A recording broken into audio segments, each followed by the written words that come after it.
Tá começando mais um Nossa Night, gente! Bem-vindo, boa noite! Hoje é dia da gente conversar, se divertir. É o Nossa Night entrando no ar. Eu quero mandar um grande abraço a toda a galera que está nos acompanhando pelo Facebook, pela internet, pela TV, Primavera e pelo CJC, claro. Olha, você de casa é muito bem-vindo. Hoje a gente tem muita coisa para falar aqui. Você já parou para pensar no que você vai fazer profissionalmente no seu futuro? Se você ainda vai fazer o Enem, vai fazer a faculdade, é bom saber quais são as profissões de sucesso e do futuro. Se você já está no mercado de trabalho e já fala assim, acho que já está na hora de eu trocar, acho que eu vou fazer outra coisa na vida, para onde eu vou? Então, hoje é o dia de você conseguir se localizar no meio de tanta inovação, tanta tecnologia chegando. Mas antes disso, deixa eu te falar uma coisa. Sabe o que vai ter hoje no programa? CNN. Esse jornal que a galera aí, ó, sempre participa, você fica bem informado de tudo que acontece. Ainda tem Anderson por Anderson e se liga. Mas eu queria deixar já abrir aqui um espaço para você de casa poder participar comigo do Anderson por Anderson. Tem alguma pergunta para mandar para a gente? Acesse o site canalcjc.com.br, vai naquele espaçozinho lá que tem Nossa Night, tem uma caixinha lá para você botar nome, e-mail e a sua mensagem. Deixa a tua pergunta ali pro Anderson por Anderson. Aí a gente vai saber aqui como é que os dois vão se entender. Então acesse o site canalcjc.com.br, procura lá o Nossa Night, a logo do Nossa Night, embaixo tem uma caixinha que você preenche seu nome, e-mail e deixa a tua pergunta. Legal? Vamos lá, vamos para a entrevista, vamos saber quem vai conversar com a gente hoje.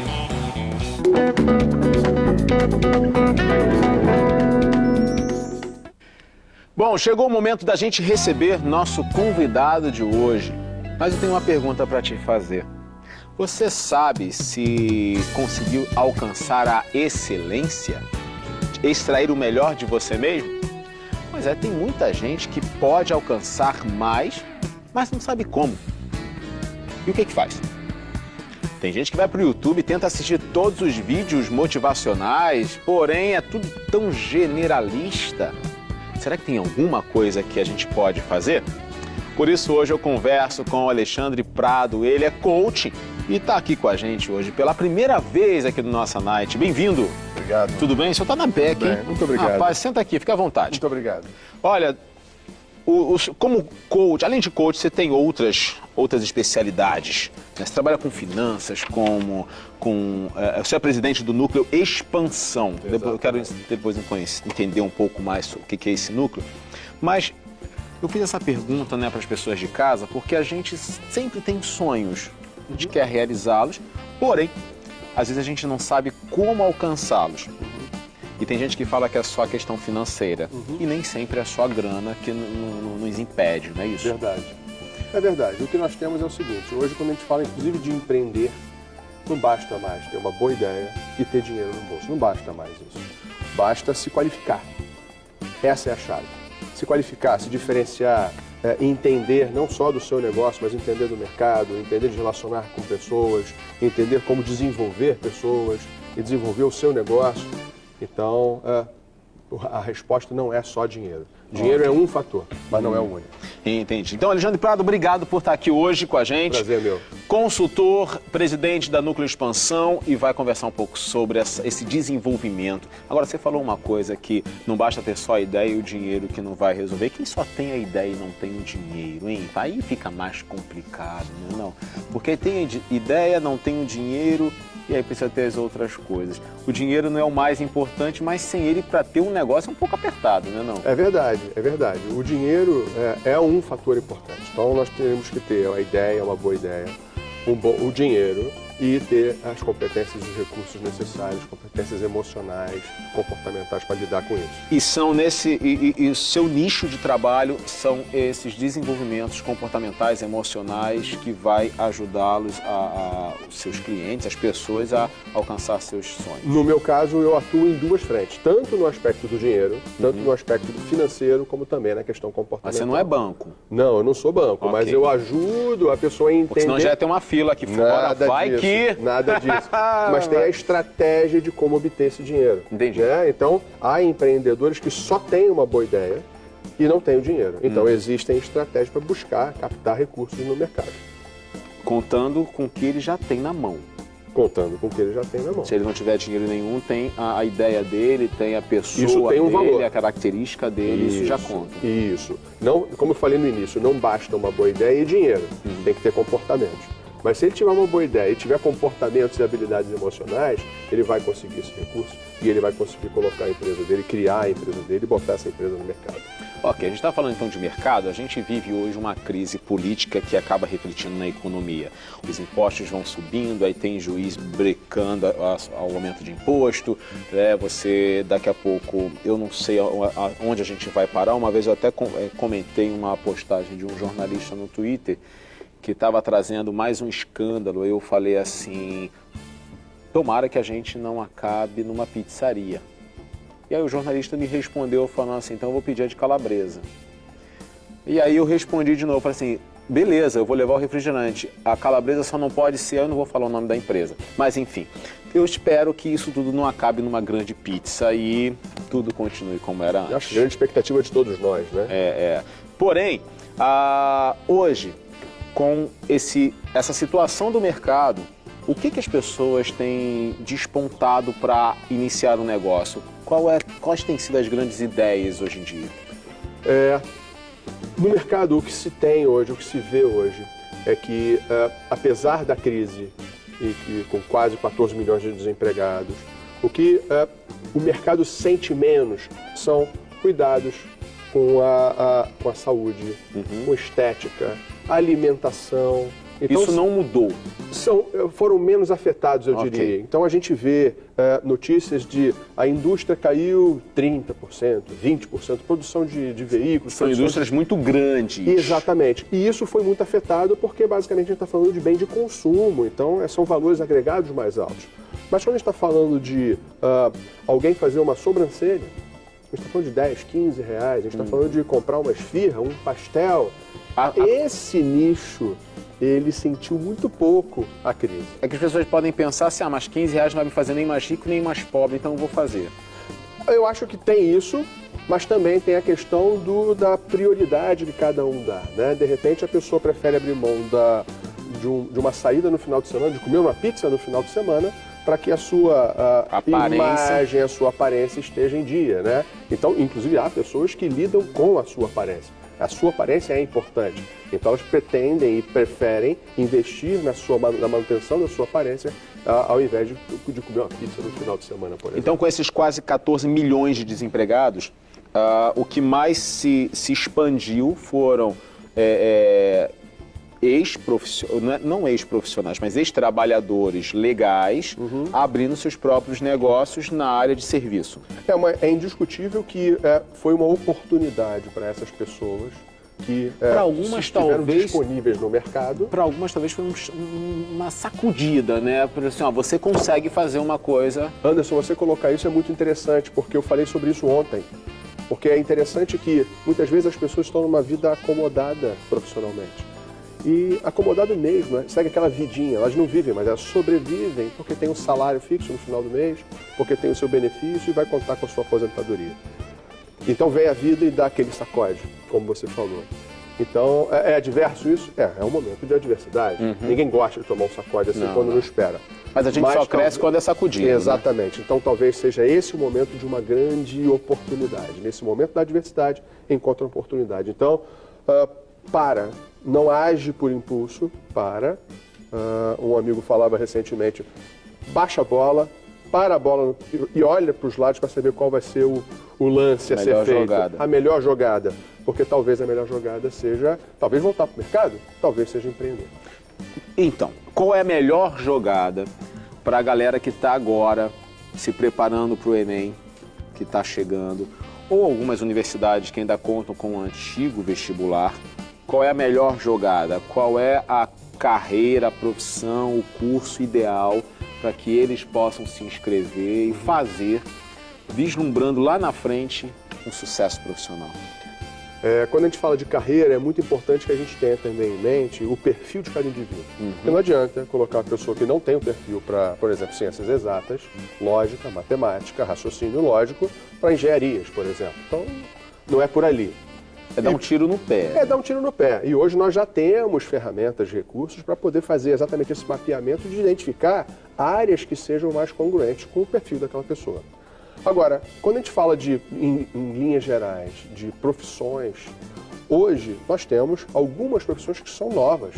Desenvolvedores web, profissionais que lidam com uma grande quantidade de informações que nós temos na própria internet, Big Data, lidar com essa matéria que até então não existia, talvez há 20 anos atrás. Sim, verdade. Agora, o que nós temos com essa molecada, com esse jovem que está entrando agora para a faculdade, que vai entrar no mercado de trabalho daqui a 4, 5, 6 anos? Porque aí eles vão trabalhar por mais 30, 40 anos.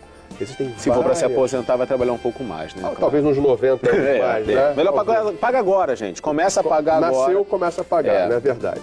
Mas o que nós temos algumas profissões não vão mudar. Então, por exemplo, professor, não muda. Sempre vai ter alguém para aprender. Independente da área. Sempre vai ter. Nós, séculos atrás, nós tínhamos professores. Exatamente. E vamos continuar tendo professores. Então, a questão é... Ainda vale a pena investir na área acadêmica? Não tenha dúvida. Vai depender da abordagem, de como ensinar. A questão didática vai mudar, está mudando. Hoje nós temos faculdades, concursos, graduações à distância. Exatamente. Que até então nós não tínhamos há 15 anos atrás, por exemplo. Então é algo mais moderno. Mas outra profissão que também existe há muitos anos e vai continuar existindo, médico. Médico também. Eu tenho um primo que, por exemplo, ele estava recentemente estudando com robôs para fazer cirurgia à distância com robótica. No futuro isso será muito mais avançado, mas será comum, né? Será mais comum. A profissão médico vai continuar existindo, mas os recursos utilizados serão necessários. Agora, existem algumas profissões que despontaram nos últimos anos, e algumas a gente nem conhece ainda, e elas surgirão. Como profissional de Big Data, que é? Como profissional de Big Data é um profissional. Outro, gestor de recursos hídricos. É uma área específica, porque nós estamos falando de um bem finito. Nós temos uma determinada quantidade de água no planeta. Então nós tivemos recentemente no Brasil, nos últimos anos, problemas hídricos, crise hídrica, porque não chovia. Muito bem. E como lidar com isso? Então não é questão de ter água ou ter mais água ou menos água. A questão é como gerenciar, como gerir esse recurso. Na verdade, as profissões novas, elas surgem a partir de um colapso. Infelizmente... Quando acontece um problema, caramba, a gente precisa de profissionais para atentar isso. Aí começa... Às vezes está tarde demais. Às vezes está tarde demais. Em termos de hídricos, eu penso que não está tarde demais. Mas existem algumas outras profissões que elas surgem a partir de mudanças de perfil do próprio planeta. Então nós temos já há alguns anos falando de ecologia, sustentabilidade. Cada vez mais esse profissional será mais... A engenharia ambiental no passado era algo que não existia. Na verdade, a engenharia ambiental que nós tínhamos era o engenheiro florestal, o engenheiro agrônomo, ponto. Hoje não. Nós temos na verdade, o engenheiro ambiental ele é alguém que tem uma formação mais ampla, que vai olhar o ambiente de uma forma mais ampla e que talvez não baste mais uma formação. Que não é só para agricultura. Nada. É para sobrevivência. Do planeta. Exatamente. E aí, imagine que esse profissional do futuro ele terá que ser multifacetado, onde ele será, verdade, um engenheiro ambiental. E se ele também tiver a capacidade de ser um gestor hídrico? E se ele também tiver a capacidade... Então, o que se vai exigir no futuro é que os profissionais, cada vez mais, em virtude até do acesso que se tem à informação hoje, né, que ele tenha um cabedal de recursos mais amplo, para que ele possa ser mais e mais completo. Porque se a gente olhar para trás, a gente vai ver que muitos gostariam até de ter alguma formação, mas não era tão fácil conseguir a instituição para estudar, Verdade. O valor para pagar aquela mensalidade. Verdade. Tudo era muito distante. Era muito distante, era mais difícil, tinha menos acesso, as distâncias geograficamente pareciam maiores, porque tínhamos menos recursos. Hoje não, hoje existe a possibilidade de alguém muito no interior, se tiver um canal, um sinal de internet, estudar na faculdade, fazer a sua prova e tudo mais. Então a gente pontuou aqui, o professor, o médico, não só o engenheiro, mas qualquer profissional da área ambiental. Isso, o gestor hídrico. Montamos três pontos aqui importantes, que são caminhos para que você de casa que vá vai começar a planejar o seu futuro, ou talvez uma mudança de carreira, que isso é muito comum acontecer. Geralmente acontece com que faixa etária, uma mudança de carreira? Uns 40 anos? Olha, na verdade isso varia bastante, mas é muito comum que nessa faixa de 35 a 45, as pessoas que já tiveram alguma experiência puderam sentir o gosto de falar assim, não é mais isso que eu quero, e eu ainda estou com uma idade razoável para poder dar uma guinada. É uma faixa razoável. Entendi. Então deixa eu só falar, meu amigo, já passou da hora, não tem mais como você mudar, tá bom? A gente... não tem jeito, Paulo. Tá? Infelizmente, a gente até tenta, né? Eu trouxe aqui o senhor para tentar mostrar uma esperança, mas esperança é a última que morre. Alexandre, qual outra área que a gente pode olhar e investir? Você pontuou muito sobre a área da tecnologia. Essa é tão nova que pode ser talvez perigosa da gente começar a investir? Eu acho que não. Na verdade, tudo é uma questão de ponto de vista. Se nós lidarmos com a situação, como por exemplo a ciência, de modo geral, ela pode ser para o bem e para o mal. Tudo vai depender dos valores e das crenças de cada um, né? Usar para o bem e para o mal. Mas, por exemplo, a gente falou de um pouco de tecnologia, falamos um pouco de engenharia, falamos um pouco do professor, né? Mas tem uma outra área que é muito interessante, que na medida em que a gente tem uma população crescente no planeta, a gente está falando de 7 bilhões hoje, a expectativa é que sejam 10 daqui a pouquinho, Exato. né? Isso. E a geração de alimentos para essas pessoas? Como é que vai fazer? E o lidar e o desenvolver alimentos que sejam mais e mais saudáveis para essa população crescente. Então existe um nicho aí, uma carreira no futuro que vai ser formada de médicos, mas também de biólogos, mas também de nutricionistas. São as funções envolvendo o agronegócio? Não necessariamente o agronegócio, na verdade a gente está falando de um pouco de biotecnologia, a gente está falando de criação de novos alimentos, ainda que seja em laboratório, lidar melhor com isso. E essa questão da biotecnologia não envolve só alimentos, envolve, por exemplo, medicamentos. Envolve o lidar com medicamentos, com produtos que serão ingeridos por pessoas e que isso trará um retorno melhor, um efeito melhor a mais curto prazo para aquelas pessoas. Então a gente está falando de qualidade de vida, de cura muitas vezes. Você citou agronegócio. Se nós lembrarmos que apesar da crise especificamente no Brasil, nós não estamos em uma situação pior por conta do agronegócio. Então, agronegócio é algo muito relevante, principalmente em países, em regiões grandes, extensas, como é o Brasil. E o agronegócio tem mantido o Brasil por muito tempo, né? Na verdade, a nossa base aí desde a fundação. Exatamente. Além disso, a carreira, a gente vê uma especulação política muito grande. Isso pode se profissionalizar no futuro? Não há sombra de dúvida que a busca pela profissionalização, ela deve existir, para sair um pouco daquela coisa do empírico, né? Eu diria que muitas vezes o brasileiro tem aquela crença de o brasileiro dá o jeitinho, o brasileiro é criativo. Tem um lado muito positivo nisso, mas também tem um lado negativo, que é o brasileiro improvisar muito, ele deixar de lado o conhecimento técnico, o teórico, que isso vai fazer com que ele seja competente em algo. Não é só o saber fazer, é por que fazer, de onde que vem isso, o que já foi testado, qual é o fundamento científico, técnico daquilo.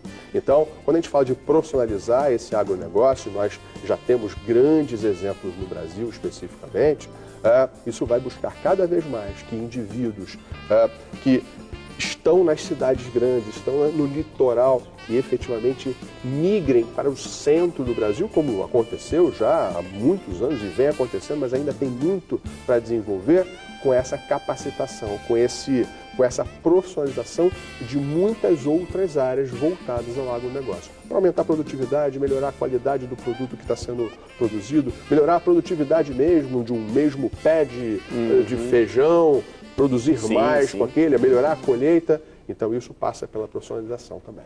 A gente percebe que nos grandes centros, né, como Rio, São Paulo, outros estados mais, Rio e São Paulo são os grandes destaques do Brasil para a formação profissional, a gente começa a perceber que muitos profissionais estão migrando para estados do interior, Nordeste, Norte, Centro-Oeste, para poder ter um mercado de trabalho, ter a oportunidade e desenvolver melhor o seu nicho.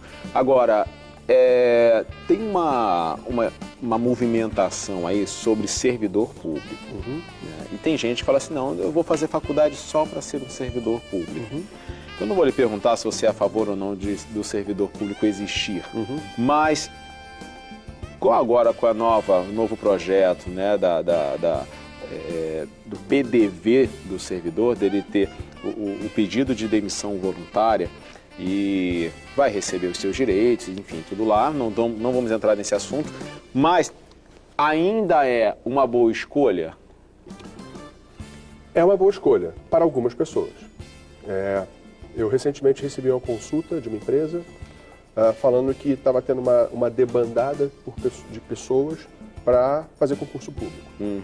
O que eu achava disso, se esse era o perfil, por que estava acontecendo, porque o Brasil está em crise, cidade do Rio de Janeiro menos, mas o Estado quebrado e o Brasil na crise. E vão fazer concurso público para onde? Para quê, né? Muito bem. O que eu respondi foi o seguinte. Para algumas pessoas, para um determinado perfil de pessoas, fazer concurso público pode ser bastante bom. Mas não é absolutamente qualquer pessoa que está pronta para fazer um concurso público e mais do que fazer concurso público, ser um funcionário público, ser um servidor público. Porque se por um lado tem o mito de estabilidade, né, que é um mito, porque há dispositivos que permitem que a pessoa seja desligada, mas há uma certa estabilidade, isso é fato.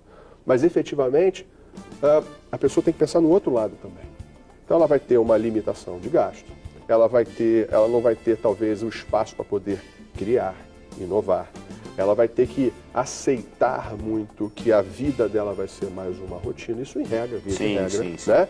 Então a geração Y não está preparada então para ser servidora pública. A geração Y ela é muito mais rápida, ela espera movimentos muito mais rápidos e ela é muito mais questionadora.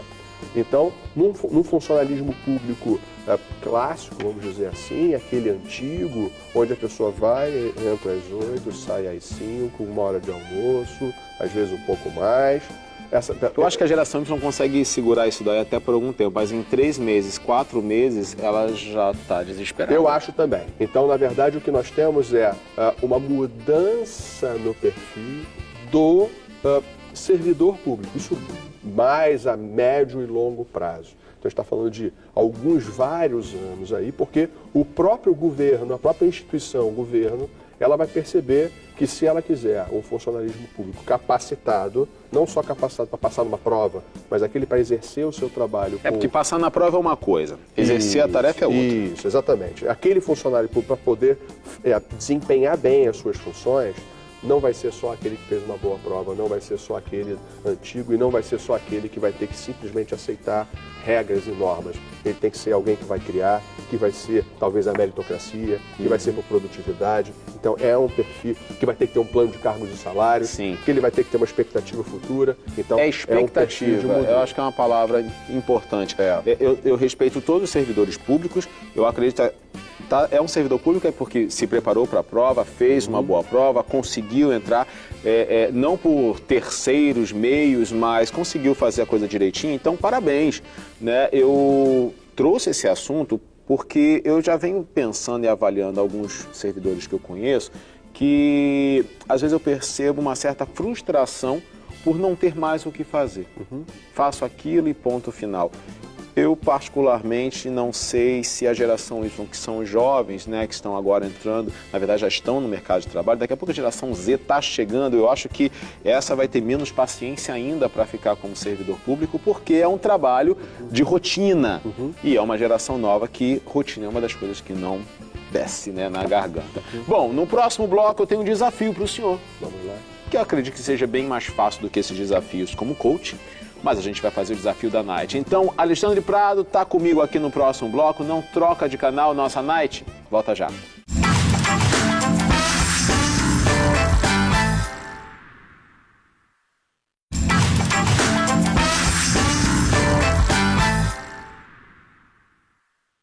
Estou de volta com nossa Night. Eu estou acompanhado de Alexandre Prado. Ele é coach e também trabalha na área financeira. A sua formação qual é? Eu sou contador. Contador? Especialista em áreas financeiras, economia também. Então, rapaz, eu esqueci de perguntar isso. Contador, advogado, são profissões que vão continuar existindo ou vão ser adaptadas também? O direito, ela vai continuar. A contabilidade, menos, porque na medida em que nós tenhamos a tecnologia, isso já vai ser feito automaticamente. Vão ter muito menos profissionais de contabilidade, basicamente para criar estratégias. O dia a dia vai ser feito via computador, por exemplo. Entendi. Então tá aí. Quem faz ciências contábeis sabe que vai precisar se adaptar às novas tecnologias. Na verdade, qualquer função vai ter que se adaptar às novas tecnologias. Não tem como ficar mais sozinho. Bom, vamos para o desafio da Night? Roda aí.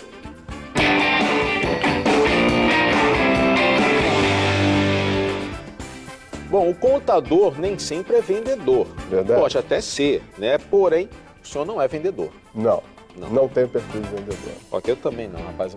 Uma vez que eu fui vender uma coisa, eu acabei pagando e a pessoa levou de graça. Então eu decidi nunca mais vender nada na vida. Muito bem. Eu não sei cobrar, então para ficar tomando prejuízo não dá. Você vai vender hoje uma luva de goleiro. Muito bem. Né? Você joga bola? Jogo. É bom? Não. Ok, sinceridade. Normalmente vou por ser goleiro. Olha, nem quando eu jogava bola na escola, me mandavam para ser goleiro, era bom. Mas vamos deixar para lá. O assunto hoje não é esporte. Só que é o seguinte, durante o seu comercial da luva, eu vou mostrar algumas palavras aqui. Você precisa acrescentar essas palavras de forma muito natural no comercial, ok? Bem, tá bom. O público dessa luva não são jogadores, não são rapazes jogadores de bola. São senhoras que fazem crochê. Esse é o público-alvo para comprar essa luva. Muito bem. Onde elas vão usar, se elas vão dar para o neto, se elas vão usar para poder não furar o dedo fazendo as costuras, aí fica por sua conta na sua criatividade. Muito bem. Beleza? Tá bom. Então solta o tempo aí, vamos ver. Close no nosso anunciante de hoje. Pode começar. Eu quero mostrar para vocês hoje uma luva para a senhora que pode se interessar em adquirir. A senhora que faz crochê, sabe do conforto e da habilidade que tem com as suas mãos. Essa luva de goleiro, que também pode ser utilizada para goleiro, ela, na verdade, pode ser para também dar conforto no momento em que a senhora estiver utilizando. A senhora, que é uma sogra carinhosa, pode, inclusive, comprar essa luva para presentear a sua nora, porque vai que a sua nora também gosta, e nós temos hoje pessoas que utilizam ou praticam o futebol do sexo feminino. Agora, se o seu filho ficar irado porque a senhora deu uma luva de futebol para a sua nora, não fique nervosa. Ele vai entender porque isso é algo da realidade dele, a raiva é dele.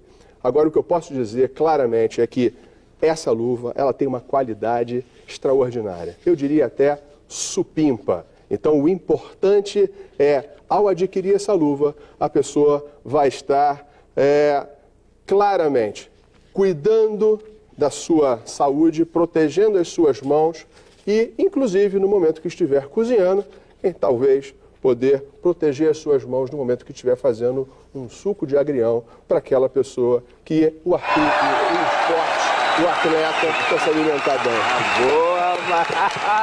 Muito bom. Suco de agrião aí foi o mais difícil, hein? Foi a casca de banana. Mais difícil. Deixei por último, não porque eu sou mau. Na verdade, sabia da capacidade. Olha, Alexandre Prado, muito obrigado pela sua presença hoje. Eu cometi um erro no início, falei que era a primeira vez, mas foi a segunda vez que você está aqui. A primeira vez que você está aqui com o sofá, a única coisa nova que tem aqui no nosso programa. Mas diz pra gente seu contato, quem quiser te procurar, você é coach também. Eu falei que a gente ia até entrar um pouquinho no assunto do teu trabalho, da tua empresa, né? Aí a gente vai ter que marcar um outro dia aqui para você voltar e explicar um pouco mais pra gente. É bom que você volta. Com certeza, vai ser um prazer. Nós temos a Núcleo Expansão, www.nucleoexpansão.com.br. A Núcleo é uma empresa que foi fundada há 10 anos atrás e nós temos a expertise em lidar com coaching, com treinamentos e consultoria em várias áreas do desenvolvimento humano e corporativo, sempre à disposição. Muito obrigado. Beleza, Alexandre, obrigado, sucesso, parabéns por tudo, tá bom? Para nós.